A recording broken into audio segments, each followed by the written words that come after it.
Need to replace the power cord on your Pit Boss KC combo.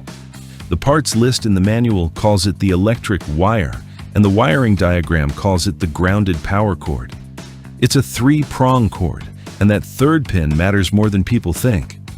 We'll walk it in clean technical diagrams to see the repair from angles that are hard to catch on camera. About 25 minutes with a Phillips screwdriver. Let's get into it. Step 1. But first, power off, cord unplugged, and everything cool to the touch.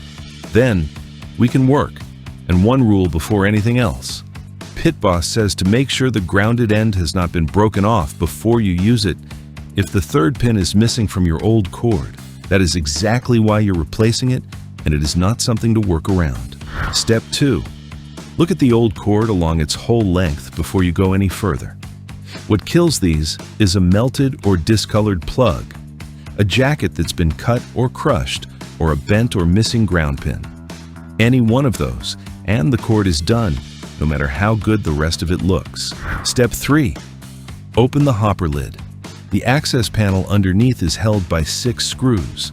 Take them out and lift the panel away, and you'll find the cord landing on the control board behind it. Step 4.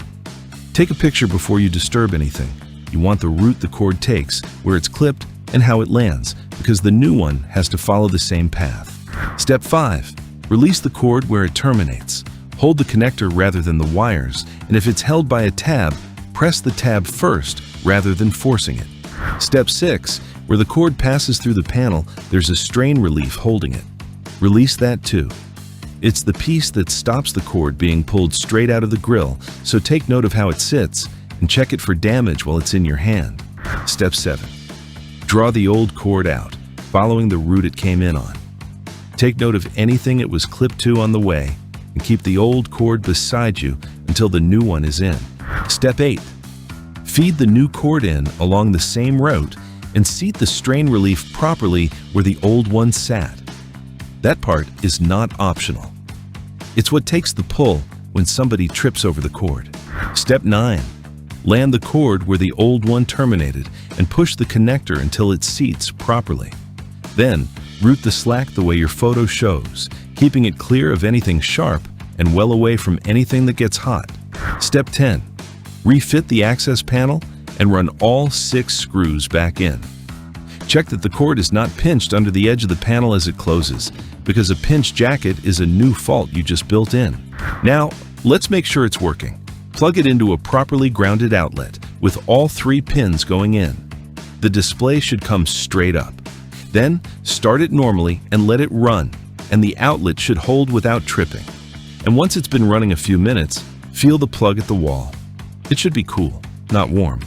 Pass all of these, and this repair is finished.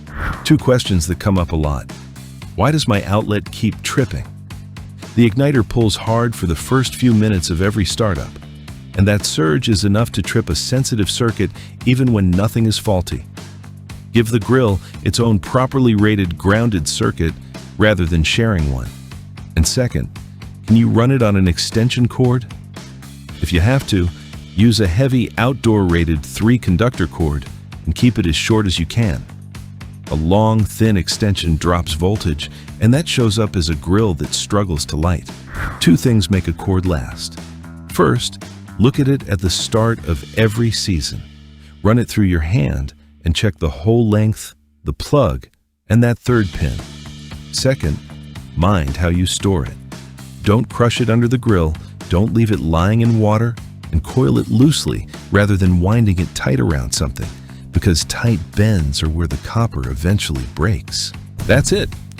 Everything we used is linked in the description below. If this video helped you out, please hit like and subscribe, and check out these other videos. Thanks for watching.